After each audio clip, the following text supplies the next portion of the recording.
Next next की बात करें तो ये 10 नंबर। 10वां चैप्टर आ गया। हम्म। ये कहते हैं वायुमंडलीय परिसंचरण और मौसम प्रणालियां। कल ही हमने इसको पढ़ा है चैप्टर को, तो और आपको शायद लगता है अच्छे समझ में आएंगी चीज। पहला जो क्वेश्चन ये कहता है कि वायु दाब मापने के लिए किस यंत्र को प्रयोग किया जाता है। अब वायु दाब मतलब भाई बेरियो में बैरोमीटर आएगा इसमें, है ना, कहीं है क्या, नहीं है फर्स्ट है, हम्म। तो बैरोमीटर आ जाएगा। इसलिए ये नॉर्मली भाई इसमें ज्यादा दिमाग लगाने की जरूरत नहीं है वैसे, इसका हम्म। यंत्र है। और ये क्या, निद्रव वायु दाब मापी ये यंत्र है, इसका प्रयोग किया जाता हम्म। है। एक तो होता है जिसमें वो वायु दाब जो मरकरी होती है जिसमें, और नहीं, एक इन ये दोनों होता का नाम एनसीईआरटी में स्पष्ट लिखा हुआ है, तो इस कारण से है। ये थोड़े से कई बार क्या होता है, वायु दाब मापी जो मरकरी जो बैरोमीटर होते हैं, वायु दाब मापी हिंदी में उसको पढ़ लेते हैं। और बट कई एनियोरॉइड बार हमें और मरकरी। हाँ, निद्रव वाले को हम बहुत कम पढ़ते हैं। एंड एनियरॉइड है जो बैरोमीटर उसको। हम्म, जी सर। हालांकि नेक्स्ट। इसने जो अंतिम जो हम्म शब्द है ना, वायु दाब मापी, जिसको बैरोमीटर का है, उसी को यूज किया है। इसके अलावा जो पारद शब्द है ना, वो ऊपर वाले में भी यूज नहीं किया। हम्म क्योंकि पारद का मतलब होता है मरकरी और वायु दाब का मतलब होता है बैरोमीटर। तो ऊपर वाले क्वेश्चन में देखो आंसर सिर्फ बैरोमीटर दे रखा है। तो वो हम्म भी तो कहना चाहता है कि बैरोमीटर दो प्रकार के हैं, एक तो पारद हम्म, वायु दाबी है और एक निद्रव है। ठीक है। ठीक है। आगे हम बात करते हैं क्वेश्चन नंबर 2। ये कहते हैं कि पृथ्वी पर वायुमंडल के वितरण के संबंध में कौन सा कथन असत्य है, मतलब गलत की पूछ रहा है, किसके बारे में, पृथ्वी पर वायुमंडल के वितरण के बारे में। जो पृथ्वी पर वायुमंडल है उसका जो वितरण है उसके लिए गलत बात कौन सी है इसमें, ठीक है, वो पढ़ लेंगे हम आराम से।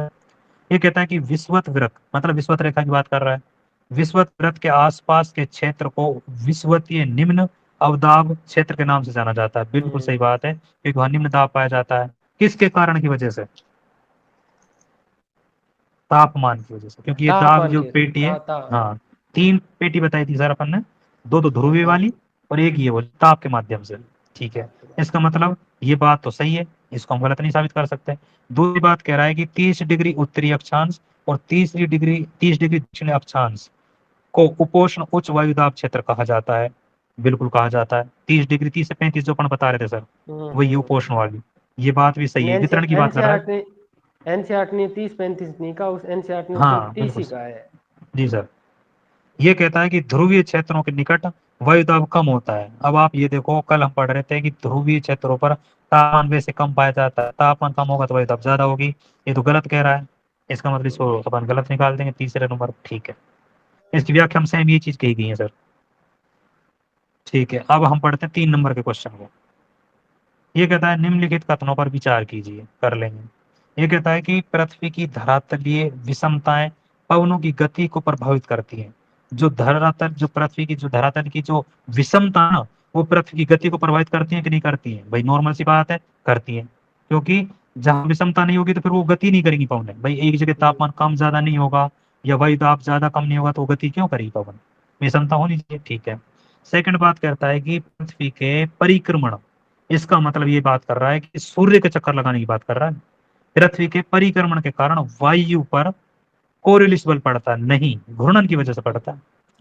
जब पृथ्वी खुद घूम रही है, अपने अक्ष पर घूम रही है, जिसको परिभ्रमण कहते हैं हम, ये तो गलत है। इसका मतलब एक ही सही है। ठीक है, इसकी व्याख्या में भी ये चीज कही गई है। और अब आप ये ध्यान रखना, परिभ्रमण परिक्रमण, जब तक आप एक एक शब्द को नहीं तोड़ोगे तब तक आपको क्वेश्चन में दिक्कत आएगी पढ़ने में। चलो जी एक सर। और अब पूछ लेता हूँ मैं इसके साथ जी ही। सर, बिल्कुल बिल्कुल सर। जो ज्वार भाटा होता है, उस पर परिक्रमण का प्रभाव पड़ता है या परिभ्रमण का? परिभ्रमण पृथ्वी का, की परिभ्रमण का। परिभ्रमण का क्योंकि परिक्रमण तो एक ना 365 दिन की एक एक एक बॉन्ड है, 365 दिनों का, बॉन्ड है वो। और ज्वार भाटा तो सुबह शाम, कल और शाम, एक दिन और दूसरे दिन, 24 घंटों में अर्ध दैनिक, दैनिक ज्वार। तो ये तो दिनों में आने वाली संख्या है, साल में थोड़ी ना आने वाली है। तो जो दिनों में जो प्रक्रिया होती है ना, वो होती है परिभ्रमण। जी सर। क्वेश्चन नंबर 4 को देखते हैं हम। कोरियोलिस बल के संबंध में नीचे दिए गए कुछ कथन है, उन पर विचार करेंगे, बिल्कुल करेंगे। कोरियोलिस बल आपको पहले पता होना चाहिए क्या है। आभासी बल है, किस वजह से बन रहा है, पृथ्वी के घूर्णन की वजह से बन रहा है। सर्वाधिक कहाँ पर होता है? ध्रुवों पर होता है। अगर आपको मोटा मोटा पता है तो क्वेश्चन को आप आराम से कर जाओगे। ठीक है। कोरियोलिस बल का मान ध्रुवों पर सर्वाधिक होता है, बिल्कुल सही होता है। और विषुवत रेखा पे शून्य हो जाता है, बिल्कुल सही बात है। ये कहता है कि कोरियोलिस बल के प्रभाव के कारण पवनें उत्तरी गोलार्ध में अपने मूल दिशा से दाईं ओर हो जाती हैं और दक्षिणी गोलार्ध में अपने बाईं ओर विक्षेपित हो जाती हैं। बिल्कुल दोनों सही हैं। हमने बहुत अच्छे से इस पे डिस्कस भी किया था कोरियोलिस बल पर, कोई दिक्कत नहीं है। इसकी व्याख्या में सेम ये चीज दे रखी है, जो विक्षेपित हो जाती है। ठीक है। क्वेश्चन नंबर 5 को पढ़ेंगे हम। विषुवत वृत्त के निकट, मतलब हम भूमध्य रेखा की बात कर रहे हैं, उसके निकट उष्ण कटिबंधीय चक्रवात नहीं बनते। कल हमने पढ़ा था बनते या नहीं बनते, नहीं बनते, ये पढ़ा था हमने। इसका जो प्रमुख कारण क्या है, और हमने क्या बताया था कि उसका कारण एक तो ये देखो, चक्रवात में जो केंद्र में निम्न दाब होगा या उच्च दाब होगा, सबसे पहले आपको ये पता रहना चाहिए। और ये पता है तो फिर आपको क्वेश्चन करने में और आसानी हो जाएगी। तो ये चीजें हैं कि भाई उसमें क्या है कि बीच में क्या होगा, उसमें न्यून वायु दाब होगा, पहली बात। दूसरी बात ये है कि हम ये बताओ, हमने पढ़ा भी है कि कोरिलेशन बल का प्रभाव पड़ेगा या नहीं पड़ेगा, ये चीज क्या। तो हमारा जो क्वेश्चन का जो मोटिव है, वो कहने का जो अर्थ ये पूछना चाह रहा है कि विषुवत रेखा पर नहीं बनते, इसका रीजन बता आप तो हमें क्यों नहीं बनते। उस दिन भी बोला था कि नहीं बनते। तो पहला जो ऑप्शन है, कोरिलेशन बल शून्य होता है, ये बात बिल्कुल सही है, क्योंकि कोरिलेशन बल नहीं है यहाँ पे। और कोरिलेशन बल की वजह से तो पवनें घूमेंगी चक्राकार रूप में, कोरिलेशन बल जरूरी है।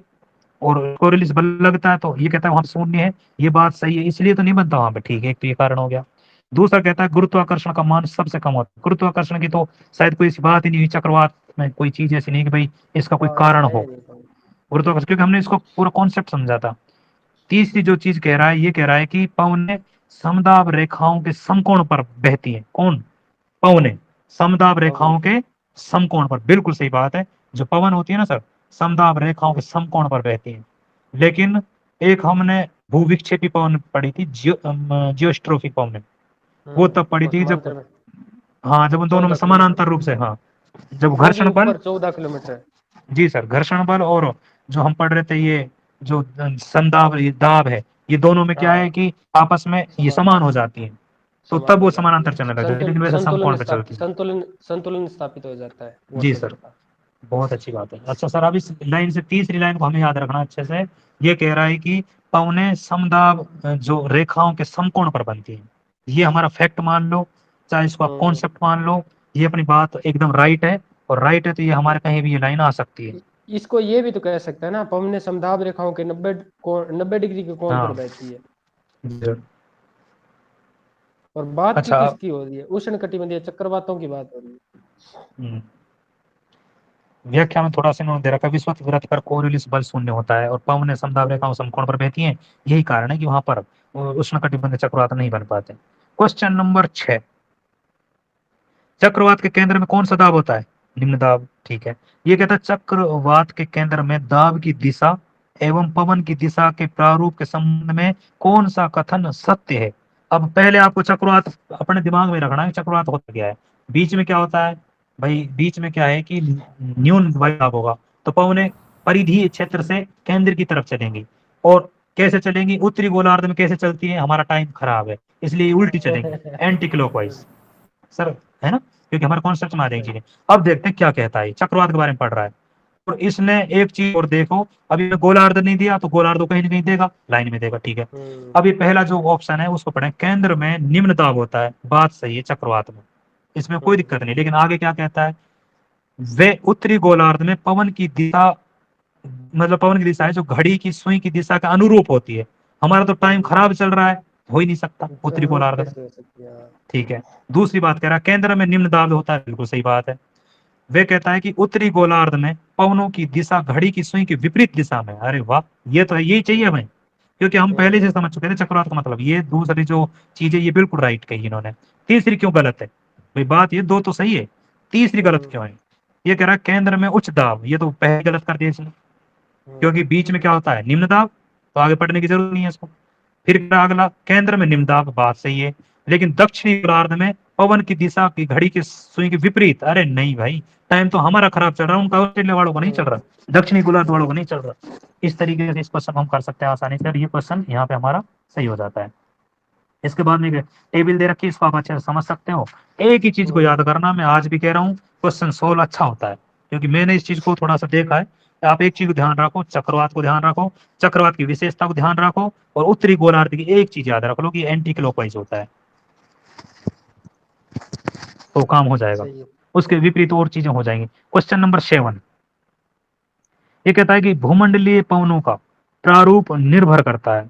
अब सबसे पहले तो हमें ये पता चलना चाहिए भूमंडलीय जो पवन कौन से होते हैं, जो स्थायी पवन है, मतलब हम उससे संबंधित चीजें हैं ये।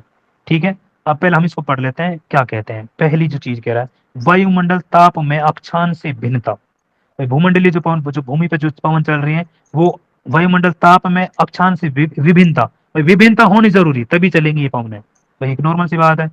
ठीक है, पहली बात सही है।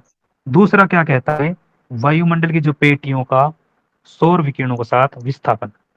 मैंने आपको कल भी बताया था कि ये पेटियां खिसक जाती हैं उत्तरायण और दक्षिणायन के माध्यम से, थोड़ा थोड़ा खिसक जाती हैं, तो बिल्कुल सही बात है कि वायुदाब पेटियों का सौर्य विकिरण के साथ विस्थापन हो रहा है, मतलब ये चीजें ऊपर नीचे हो रही हैं, बिल्कुल होती हैं। हमने और कल ये भी पूछा था कि एक अपना गोलार्ध ही बदल देती है, जो बीच में होती है वो उत्तरी तो गोलार्ध पहुंच जाती है, दक्षिण गोलार्ध में। जी सर। सही। हाँ जी, हाँ जी, सही है बात है आपकी वाली, कल हाँ वाली जो बात है ना वो यहाँ फिट हो रही है। जी सर। फिर ये कहता है कि महासागरों व महाद्वीपों का वितरण, किस किस की बात कर रहा है, दोनों का वितरण काम करता है, बिल्कुल करता है। महासागर पर अलग भिन्नता पाई जाएगी, और महाद्वीप पर इस वजह से भी ये पवनें चलती हैं। और पृथ्वी का घूर्णन करना, तो बिल्कुल पवन जब घूर्णन करेगी पश्चिम से पूर्व, तो पवन कहीं ना कहीं फिर गति करेंगी। जैसे हम बाइक से चलते हैं, तो हम चलते हैं, हमें वैसे हवा नहीं चल रही होगी, लेकिन हमें हवा लगने लग जाएगी, क्योंकि हमारे चारों तरफ वायुमंडल है, पवन है। ठीक है, तो इसका मतलब सारी सही है। तो ये बातें, इसकी व्याख्या कर दी, कोई दिक्कत नहीं है। क्वेश्चन नंबर 8, अंत उष्ण कटिबंधीय अभिसरण क्षेत्र, ITCZ। ITCZ। ठीक है, इंटर ट्रॉपिकल कन्वर्जन जोन, इस तरीके से इसका नाम है शायद, इसके और आप फुल फॉर्म देख लेना। और ये कहाँ पाया जाएगा, अभी हमें सबसे पहले क्वेश्चन को समझना है, कहाँ है, भूमध्य रेखा पर पाया जाता है।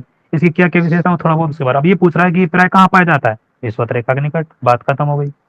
क्वेश्चन को ऑप्शन देखने से पहले आप खुद समझो कि ये चीज एक्चुअल में है क्या, क्योंकि ऑप्शन से तो चीज आ जाएंगी, लेकिन जितना आप खुद की पकड़ रखोगे ना, इतना ही आपका क्वेश्चन सही होने के ज्यादा चांस हो जाएंगे। ज्यादा चांस क्योंकि है। आप भ्रमित नहीं हो सकते, डबल ऑप्शन में भी आप दिक्कत आती है ना, जो यार ये दो ऑप्शनों में अटक गया मैं, इसलिए अटक गया क्योंकि हमने डायरेक्ट ऑप्शन पढ़ लिए, अटक नहीं थे, ऑप्शन ही नहीं आने चाहिए थे पहले, हम सोचते हैं कि यार ये, और थोड़ी देर में पता चल जाता है मोटा मोटा। ठीक है, अब ये क्वेश्चन, ठीक है, इसके बारे में बता देना उन्हें। अब सेल आगे सर, वो कल वाले। अच्छा, ये कह रहा है कि पृथ्वी की सतह पर विभिन्न कोष्ठ से तथा उससे प्रवाहित होने वाले पवनों के संबंध में कोई निम्नलिखित सुमेलित करना नीचे। हेडली कोस्ट, फेरल कोस्ट, ध्रुवीय कोस्ट। नॉर्मल सी बात है, कौन सी कहाँ चलती है। जैसे हम हेडली की बात करते हैं, तो इस पे क्या चलती है, व्यापारिक पवनें। दूसरी बात करता है कि भाई जो इसके बाद में फेरल चालू हो जाएगा, पछुआ पवनें, उसके बाद ध्रुवीय पवनें। इस तरीके से ये मतलब आप मिलान कर सकते हो। लेकिन अभी इसने क्या पूछा है, इसने ये पूछा है कि इसमें सही कौन सा है, तो ये तो पूछा है इसमें। सही है ये सर। तो मैंने आपको ये बता दिया, इसमें से सुमेलित कौन सा एक, अब अपने हिसाब से देखना अपन को। तो अब काम क्या करा, हेडली पछुआ पवन कर रही है कि नहीं कर रही, गलत, हटा दो इसको। ध्रुवीय और ध्रुवीय पूर्वी पवन की बात कर रहा है। ठीक है, एक ये हो गया।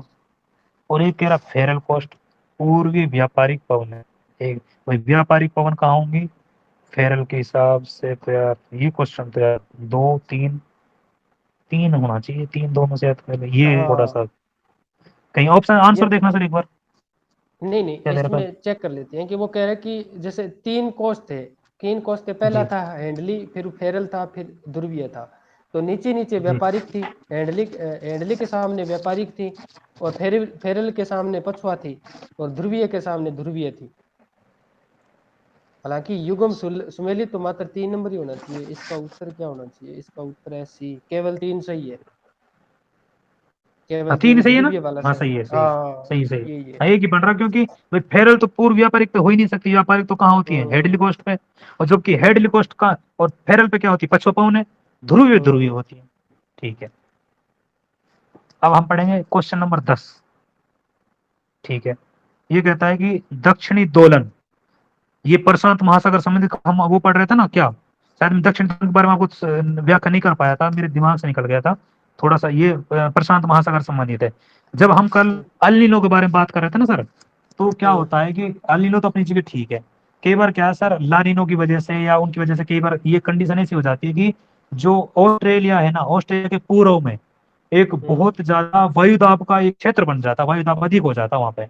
और जब वो हो जाता है ना, उसी को दक्षिणी दोलन नाम दिया गया है। और ये क्षेत्र कौन सा हो गया?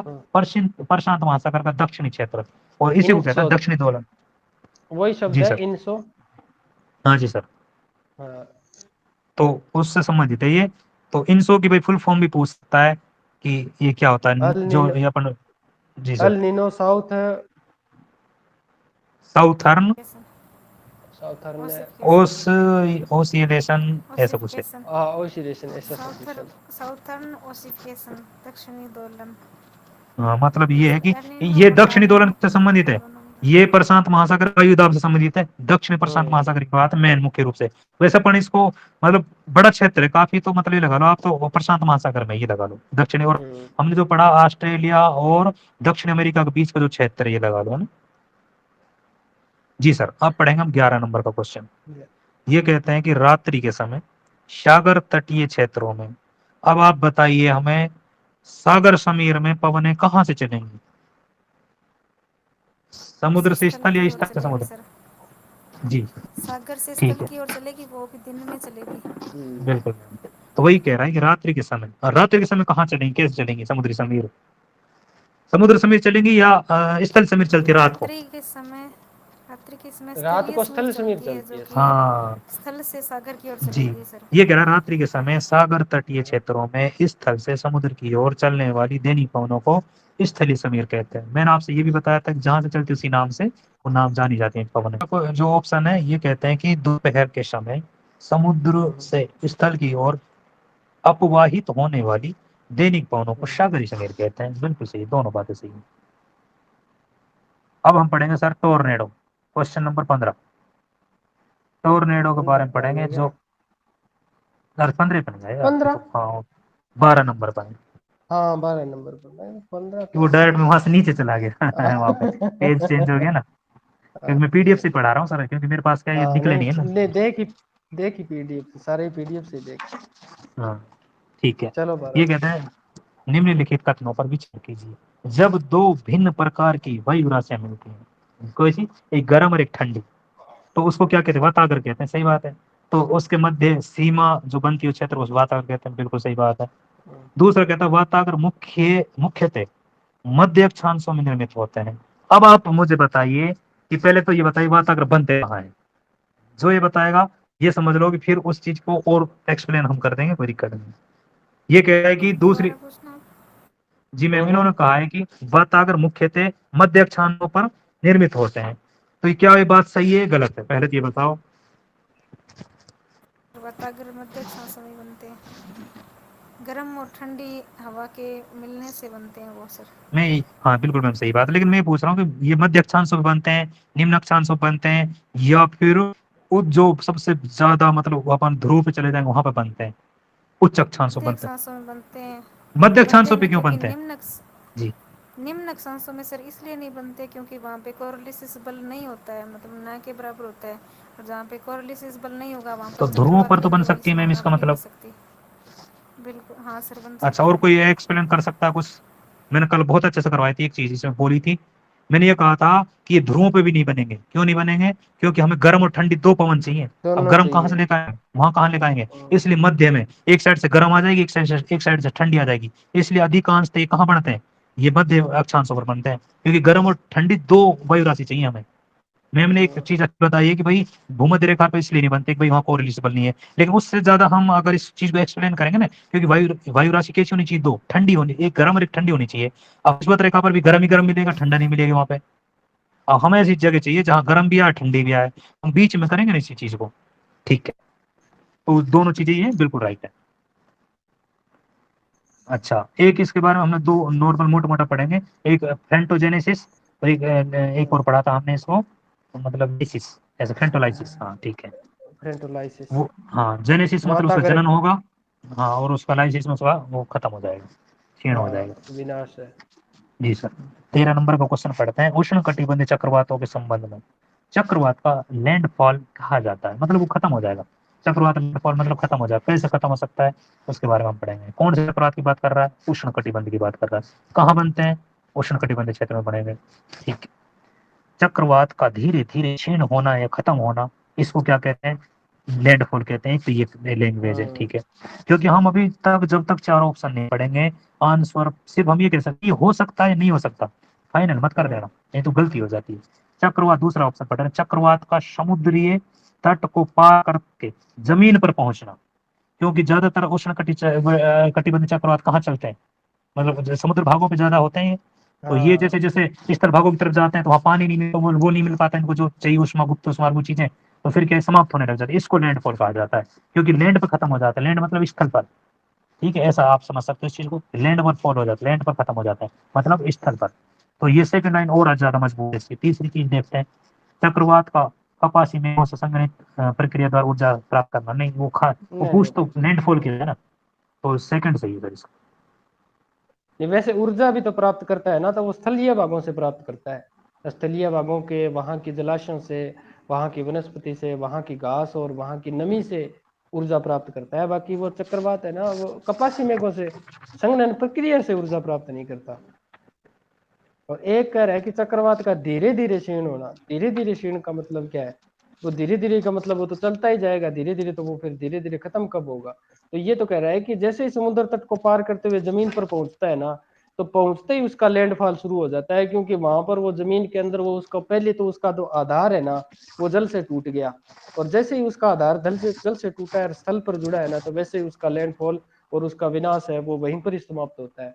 फिर वो कुछ एक किलोमीटर आगे बढ़ पाता है, बाकी इतना नहीं बढ़ता इस हाँ, प्रकार से। और ये सर हमारे क्वेश्चन भी आता है कि एक उष्ण कटिबंधीय क्षेत्र होता है, मतलब उष्ण कटिबंधीय चक्रवात होते हैं, और एक शीतोष्ण होता है, तो हाँ जिसको बहिरुष्ण भी कहा जाता है, ठीक है। हाँ हम ये कह रहे हैं कि जो उष्ण कटिबंधीय वो अधिकांशतः, मतलब सब लगभग ये लगा लो कि वो महासागर की सतह पर बनेंगे, और जैसे जैसे वो हाँ, स्थल की तरफ जाएगा वो अपने आप खत्म हो जाएगा, तो उसको शक्ति खत्म मिल होगा। पाएगी। और जबकि जो शीतोष्ण है वो दोनों जगह, महासागर महाद्वीप दोनों पे बनता है वो। दोनों तो पर इसलिए बनते हैं वो। जी सर, ये इस वजह से भी लाइन हमारी सही हो गई, ठीक है। ये चीज हमने पढ़ ली है। अब हम क्वेश्चन नंबर जाएंगे हम 14 नंबर पर, ठीक है। ये कह रहा है तड़ित झंझा, मतलब जो बिजली कड़कती है अल्प समय के लिए सीमित क्षेत्रफल पर आक्रामक और रूप में होती है। कल हमने बहुत अच्छे से पढ़ी थी चीज, क्योंकि बिजली थोड़ी देर के लिए कड़कती है, 1 सेकंड के लिए, थोड़ी देर छोटे क्षेत्र पर, ठीक है। ये कहता है तड़ित झंझा वर्षा, ओलावृष्टि, धूल भरी आंधी लाते हैं, और इनमें से ये कथन कौन सा सत्य है। दोनों सही है, क्योंकि जब ये गर्जन वगैरह, तड़ित झंझा होगी, सारी ओलावृष्टि, सब कुछ तूफान वगैरह सारी चीज आएंगी, ठीक है। क्वेश्चन नंबर अब हम पढ़ेंगे 15, टोर्नेडो। अब टोर्नेडो का नाम सुनते हैं आपको पहले तो ये होना चाहिए कि स्थिति कहाँ है इसकी। जब तक आपको ये नहीं पता कि हम अमेरिका की बात करेंगे, जब तक आपको ये नहीं पता कि जो मेक्सिको खाड़ी के जस्ट ऊपर कोई नदी है, और उस नदी का जो ये क्षेत्र का भाग है, अब आपको ये रहना चाहिए कि नदी कौन सी है। जब तक आपको हमें ये नहीं पता चलेगा तो हम कहीं ना कहीं गलती करेंगे फिर। तो जैसा हम बात करते हैं, और इसको ये भी बोलते हैं कि भाई इसका जो जल पर, इसको क्या कहते हैं, जल स्तंभ कहते जल हैं। स्तंभ। हाँ, ठीक है। और स्थलीय तो भागों पर इसका नाम है टोर्नेडो। मिसिसिपी जी, मिसौरी नदी है ये। हाँ हाँ ये जी सर, नदी घाटी है, मेक्सिको के उत्तर पूर्व में स्थित है और दक्षिणी जी सर, अमेरिका में स्थित है। और कैरिबियन सागर है ना जिसके उत्तर में है ये, जी सर, जहाँ पर बिग इंच पाइपलाइन गुजरती है ना, बिग इंच की पाइपलाइन है वहां पर हाँ है। और पेट्रोलियम इसके वाली। अलावा जो मांस मंडी है ना शिकागो वाली, उसके जस्ट नीचे का भाग है। जी सर। हाँ। अब आपसे पहले तो ये और पूछा जाए, जो सर ये टोर्नेडो जो बनता है, ये शीतोष्ण हम्म, चक्रवात है या फिर मतलब उष्ण कटिबंधीय चक्रवात से बनता है।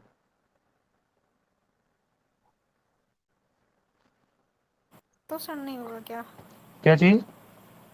बहिरुष्णिया में आया था ना शीतोष्ण इसका नहीं है? ना। और शीतोष्ण नहीं है क्या सर ये? मतलब मैं आपसे दो चीज पूछ रहा हूँ, मेरी बात समझो। हाँ, क्षेत्र तो शीतोष्ण हो सकता है, वो ठीक है। मैं सिर्फ पूछ रहा हूँ कि शीतोष्ण कटिबंधीय चक्रवात होता है एक तो, और एक होता है उष्ण कटिबंधीय चक्रवात। तो मैं ये पूछ रहा हूँ दोनों में से कौन सा चक्रवात का रूप है, मतलब टोर्नेडो। जैसे जिस प्रकार से खतरनाक है उसके अकॉर्डिंग तो उष्ण कटिबंधीय लगता नहीं, है। जितने भी, हाँ खतरनाक बिल्कुल होता सही है बात है, जैसे। क्योंकि सबसे खतरनाक यही होता है, सबसे ज्यादा ये इतना जबरदस्त होता है। अगर इसको आप देख लो ना, मतलब शायद देख नहीं पाओगे उसके पास, जिसको जैसे वो भवंडर कहते हैं जिसको, कि भवंडर आ गया, वो भारत में इसको भवंडर कहते हैं, इसलिए इसको टोर्नेडो जैसे अलग अलग चीज है। लेकिन मैं तो कह रहा हूँ, और अपने राजस्थान में क्या कहते हैं इसको, ये ना कहें भभूड़ो आ गया, भूबल लिया, ऐसा कुछ शब्द है, वो है ना। बचपन में हम उसमें कुछ जूती वगैरह से मारते कि पैसे मिलेंगे, कुछ नहीं मिला आज तक, लेकिन वो एक चीज ये रहता है। और धूल हाँ, किंवदंती है धूल कुछ से जी। धूल से मुंह भर जाता था, पैसे तो जी कहाँ सर। मिलने वाले थे।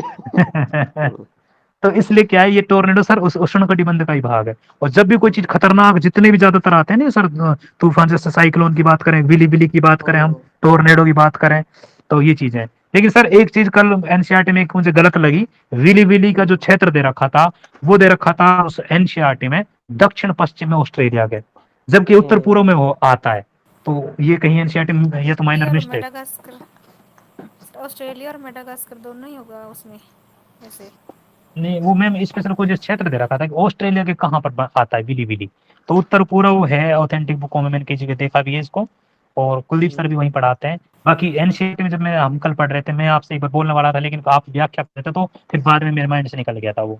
तो उस टाइम क्या है कि वो उसमें लोकेशन गलत दे रखी है, जबकि इसकी ऑस्ट्रेलिया के उत्तर पूर्व में और प्रशांत महासागर के दक्षिण पश्चिम में इसको हम पढ़ते हैं, ऐसा है। ठीक है। अब ये टोर्नेडो के बारे में पहली लाइन बता रहा है कि भाई ये भयानक और तड़ित झंझा वाला रूप होता है। बिल्कुल सही बात है। दूसरी बात क्या कही इसने, टोर्नेडो मुख्यतः विषुवत-रेखीय क्षेत्रों में बनता है। नहीं, क्योंकि ये ऑस्ट्रेलिया को वहां मिसिसिपी पड़ता है, और वो जो कर्क रेखा के भी जस्ट ऊपर पड़ता है, मेक्सिको की जो खाड़ी है ना, वहां पे कर्क रेखा गुजरती है, उससे जस्ट ऊपर बनता है। इसका मतलब ये विषुवत रेखीय जो भागों में नहीं, ये उपोष्ण कटिबंध बोल सकते हैं, या फिर हम मध्य अक्षांश बोल सकते हैं इसको। हाँ तो वहां मतलब, पर थी, ये दूसरी बात गलत है। ठीक है। अच्छा, इसका अपन ने देख लिया भाई, जल स्तंभ, और ये हो गया टोर्नेडो सूंड की तरह होता है ये, हाथी की सूंड की तरह जब ये चलता है, और वाक्य में टोर्नेडो के मतलब। साथ एनसीईआरटी में जब टोर्नेडो लिखा है ना, उसके साथ जी में बहुत ही महत्वपूर्ण और अंडरलाइन करते हुए ये बात लिखी हुई है कि असल में जो जो टोर्नेडो है ना, वो स्थल भाग पर बनता है, और स्थलीय भाग है अमेरिका का, और अमेरिका वाला जो क्षेत्र है ना, वो मध्य अक्षांश है, और उसमें मध्य हम्म। अक्षांश शब्द लिखा हुआ है स्पष्ट रूप से। हम्म। यहाँ पर जो दे रखा है ना इसने, टोर्नेडो मुख्यतः विषुवतीय रेखीय क्षेत्रों में बनता है। ये विषुवतीय हम्म। रेखीय क्षेत्र तो वो यही बताना चाहता है कि 15 डिग्री नॉर्थ और 15 डिग्री साउथ है, परंतु वो तो जो जी। मैक्सिको की नीचे से यानी कि मध्य में से, और जो खाड़ी है ना, और उसके अलावा वहां से बीच से होकर गुजरती है वो कर्क रेखा, उसके जस्ट ऊपर पूरा का पूरा अमेरिका पड़ा है, उस भाग में है ये। तो वो सर, थोड़ा सा 12 बजने से पहले मुझे क्वेश्चन फाइनल करना है, ये वाला लास्ट क्वेश्चन बस बच रहा है। एक ही रहा है, हाँ, 16 हाँ, नंबर हाँ। ही रहा ऑस्ट्रेलिया, है। चीन, भारत, संयुक्त राज्य अमेरिका। इधर हरिकेन है, इधर विली विली है, इधर टाइफून है, और चक्रवात है। चक्रवात हमारे इंडिया में कहते हैं, टाइफून चीन चीन के पास कहते हैं, विली विली ऑस्ट्रेलिया के पास कहते हैं, और हरिकेन संयुक्त राज्य अमेरिका के पास है। इसको मिलान कर लो, फाइनल हो गया। देखो 12 बज गए सर, है ना। विली विली, विली विली चीन और जापान के पास भी याद रहेगा जापान के हमें क्या। पास भी हाँ, ये बोलते हैं। क्वेश्चन बहुत बार पूछा गया है, या तो सिंगल रूप में या मिलान के रूप में। हम्म, तो इस यार हो गए अपने, है ना, क्योंकि हाँ मतलब सर जरूरी भी, क्योंकि अब क्या है, पीछे का रिकॉल हो गया, दोबारा बहुत सारी चीजें हैं, और लगता है कि कोई दिक्कत नहीं। अब क्या टाइम की बात नहीं, तो इतना ही पढ़ लो, लेकिन हो जाए इतना बढ़िया है। हाँ सही है सर, अच्छे थे क्वेश्चन सारे के सारे, सारा जो 5 टॉपिक थे ना, वो सारे के सारे एक बार जी कवर सर। हो गए सारे के सारे, और कोई फिर निश्चिंत डर वाली भी बात नहीं। वही तो सर, फिर वो सीखने को मिलती है बहुत सारी चीजें, तो वो चीजें आज बहुत सारी हम्म, चीज मिली।